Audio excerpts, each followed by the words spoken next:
Surgery যেটা হলো আমাদের বাংলাদেশে হয় না, এবং সার্জারি বাইরে যেসব দেশে হয় প্রচুর কস্টলি, এবং সেটা মেনটেন করাও খুব কস্টলি। একটা প্লাস্টিক সার্জারিতে 40-50 লাখ টাকা খরচ হয়, এরপরে বছরের পরে বছর তোমার মেনটেন করতে হয়। It's a different thing. এটা করা সম্ভব, মানে আমরা যেভাবে সীমিত কাজ করি, সীমিত উপার্জন করি, সেই জায়গা থেকে ওই যে বলে যে আমাদের নামের সাথে তো খুব সুন্দর করে ট্যাগ করে দেয় সুগার ড্যাডি, সুগার মম, এরকম থাকলেও সম্ভব না। সবই মানলাম তিনি অস্বীকার করলেন, কিন্তু উনি যে মুখে সার্জারি করিয়েছেন সেটা কিভাবে তিনি অস্বীকার করলেন? আগের তমা মির্জা আর বর্তমানের তমা মির্জার চেহারা দেখলেই তো বোঝা যায় তিনি যে সার্জারি করিয়েছেন। তমা মির্জার আগের ফেস কেমন ছিল আর বর্তমানের ফেস কেমন ছিল সেটা আমরা দেখলেই তো বুঝতে পারি, কিন্তু এই বিষয়টা তমা মির্জা হঠাৎ অস্বীকার করার কি হলো বুঝলাম না।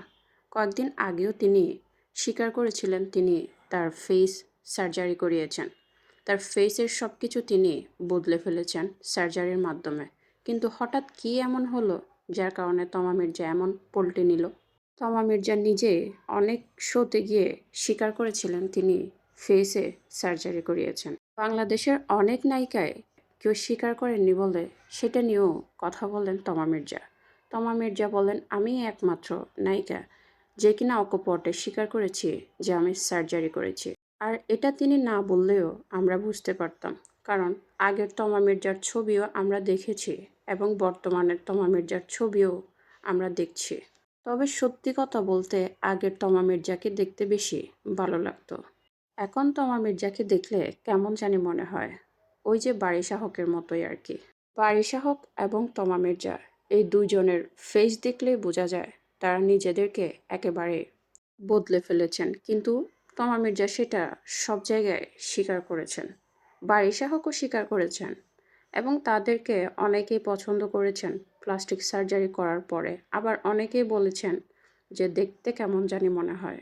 তমা মির্জা আরও একটি বিষয় যেটা অস্বীকার করেন সেটা হচ্ছে রায়হান রাফির সাথে তার প্রেমের সম্পর্ক। রায়হান রাফির সাথে যে তার সম্পর্ক ছিল সেটা রায়হান রাফি নিজেও স্বীকার করেছিলেন, এবং তমা মির্জাও আকার ইঙ্গিতে সেটা আমাদেরকে জানান দেন।